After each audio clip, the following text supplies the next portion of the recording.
एकदम creamy tasty pasta पाहून आलं ना तोंडाला पाणी। घरातलीच एक सिक्रेट जिन्नस वापरून बनवलेला आहे। खूप म्हणजे खूप मस्त लागतो। तुम्ही जर हा एकदा खाल तर गॅरंटी आहे यापुढे कधीच पास्ता विकत आणणार नाही किंवा बाहेर जाऊन पास्ता खाणार नाही। घरीच पास्ता बनवून खाल, खूप म्हणजे खूप मस्त लागतो आणि बनवायलाही खूप सोपं आहे। हाय फ्रेंड्स, नमस्कार। मी अमृता, कनेक्ट कुकिंग विथ अमृतामध्ये तुम्हा सर्वांचं खूप खूप स्वागत। आज आपण विकतच्या सारखाच घरीच पास्ता कसा बनवायचा हे बघणार आहोत। हा खूप म्हणजे खूप मस्त होतो आणि खूप झटपट तयार होतो। बाहेरचा पास्ता खाण्यापेक्षा असा घरीच टेस्टी पास्ता बनवून खा, खूप आवडेल तुम्हाला। तर लगेच रेसिपीला सुरुवात करूया। रेसिपी चालू करण्या अगोदर तुम्हाला विनंती आहे, रेसिपी पूर्ण पहा आणि तुम्हाला जर माझी रेसिपी आवडली तर प्लीज रेसिपीला लाईक आणि शेअर करा। तसेच अजूनही चॅनलला सबस्क्राइब केलं नसेल तर नक्की करा आणि बाजूच्या घंटीवर दाबून ऑल बटनवरती देखील दाबा। त्यामुळे काय होईल, मी आता खूप साऱ्या रेसिपीज अपलोड करणार आहे तेव्हा त्याचं नोटिफिकेशन तुम्हाला येईल आणि तुमची कुठलीही रेसिपी मिस नाही होणार। तर लगेच पास्ता कसा बनवायचा हे आपण पाहूया। पास्ता बनवण्यासाठी मी 200 ग्रॅम पास्ता घेतलेला आहे। तुम्ही कुठलाही पास्ता घेऊ शकता, कुठल्याही आकाराचा। त्यासाठी आपल्याला 2 लिटर पाणी गरम करायला ठेवायचं आहे। या पाण्यात आपल्याला 1 चमचा तेल घालायचं आहे। पाण्याला आता आपल्याला उकळी आणून घ्यायची आहे। अगोदर पाण्याला अशी छान उकळी यायला लागली की आपल्याला हा पास्ता यात घालायचा आहे। त्यात 1 चमचा मीठ घालायचं आहे। आता हा आपल्याला असा हलवून घ्यायचा आहे, नाहीतर हा तळाशी चिटकू शकतो। आणि हा आता आपल्याला ट्रान्सपरंट होईपर्यंत शिजवून घ्यायचा आहे। जास्तही शिजवायचा नाहीये, जास्त शिजला तर त्याचे तुकडे पडतात मग।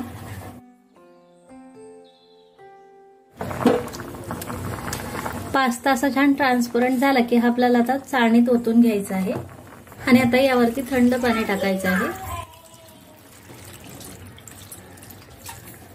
आणि हा थंड करून घ्यायचा आहे आपल्याला।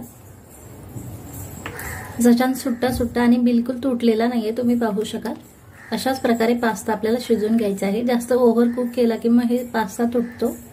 आता आपला पास्ता थंड होतोय तोवर लगेच आपल्याला एक दुसरी कढई घ्यायची आहे। कढई गॅसवरती गरम करायला ठेवायची आहे। कढई छान गरम झाले की आपल्याला ते बटरचे क्यूब घालायचे आहे। बटर मेल्ट करून घ्यायचं आहे, वितळून घ्यायचं आहे। त्यातच आपल्याला 1 टेबलस्पून तेल घालायचं आहे। बटरमुळे खूप छान टेस्ट येते पास्त्याला। बटर नसेल घालायचं तर मग नाही घातलं तरी चालेल, अवॉइड देखील करू शकता तुम्ही बटर। यात मी आता 7 ते 8 लसणाच्या पाकळ्या बारीक कट करून घेतल्या। तसेच 2 हिरव्या मिरच्या कट करून घेतलेल्या आहेत, त्या घालायच्या आहेत। अद्रक घालायचं नाही आपल्याला। त्यानंतर कांदा घालायचा आहे। तर हिरव्या पातीचे कांदे मी असे कट करून घेतलेले आहे, कोवळे कोवळे कांदे ते घालते। तुमच्याकडे कांद्याची पात नसेल तर काहीच हरकत नाही, असे ओले कांदे नसतील तर सुका एक मध्यम आकाराचा कांदा तुम्हाला कट करून घालायचा आहे। कांदा आता आपल्याला हलकेसे सॉफ्ट करून घ्यायचे आहे फक्त।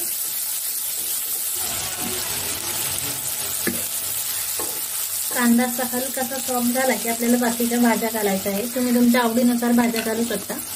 थोडंसं गाजर कट करून घेतले, थोडीशी शिमला मिर्च कट करून घेतलेली आहे आणि थोडंसं कांद्याची पात ही देखील मी यात घालते।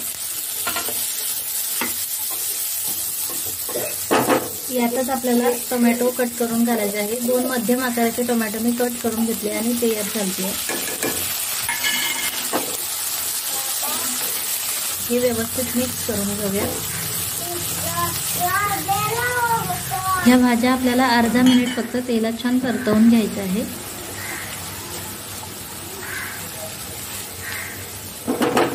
यातच आता आपल्याला 4 टेबलस्पून टोमॅटो सॉस घालायचा आहे। तसेच 2 चमचे दुधाची साय घ्यायची आहे, ती अशी व्यवस्थित फेटून घ्यायची आहे, एकसारखी स्मूथ करून घ्यायची आहे आणि ती देखील आपल्याला यात घालायची आहे। हीच आपली ती सिक्रेट जिन्नस आहे, यामुळे छान क्रीमी पास्ता तयार होतो। भाज्या छान चवदार लागण्यासाठी यात थोडंसं मीठ घालायचं आहे आपल्याला। हे व्यवस्थित आता मिक्स करून घ्यायचं आहे। दुधाच्या सायमुळे खूप छान क्रीमी पास्ता तयार होतो आणि झाकण ठेवून आपल्याला हे फक्त 1 मिनिट शिजवून घ्यायचं आहे। हे मिश्रण असं छान क्रीमी तयार झालं की आपल्याला आता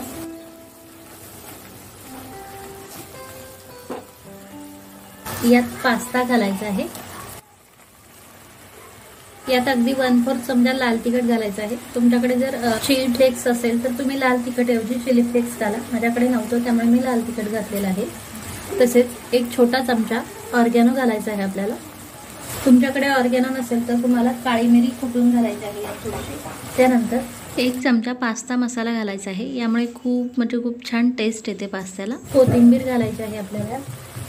थोडीशी कांद्याची पात घालते मी। हे आता व्यवस्थित मिक्स करून घ्यायचं आहे।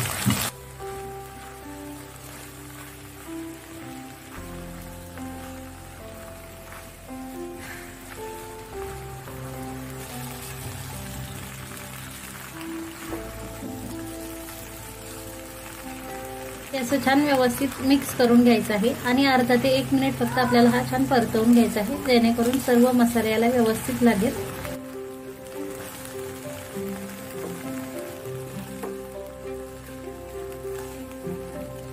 पास्ता आपला रेडी आहे। लगेच आता हा मी एका प्लेटमध्ये काढून घेते। किती छान क्रीमी मलाईदार आणि टेस्टी पास्ता तयार झालाय, तुम्ही पाहू शकाल। पाहूनच खाण्याची इच्छा होईल। दिसायला जेवढा छान दिसतो, खायला तर त्यापेक्षाही मस्त लागतो। काय सुरेख कलर आलाय, तुम्ही पाहू शकाल। तर अशा प्रकारे घरीच पास्ता बनवून तुम्ही खाऊ शकता। खूप छान होतो आणि खूप कमी वेळात तयार होतो। बाहेर मिळणाऱ्या पास्त्यापेक्षाही खूप मस्त लागतो हा पास्ता। एकदा नक्की ट्राय करून पहा, खूप आवडेल तुम्हाला आणि त्यानंतर तुम्ही कधीच बाहेरचा पास्ता खाणार नाही, घरीच पास्ता आणून बनवून खाल। तर मग फ्रेंड्स, कशी वाटली तुम्हाला माझी ही पास्त्याची रेसिपी हे कमेंट करून नक्की सांगा। आणि तुम्हाला जर माझी रेसिपी आवडली असेल तर प्लीज रेसिपीला लाईक आणि शेअर करा। Bye bye.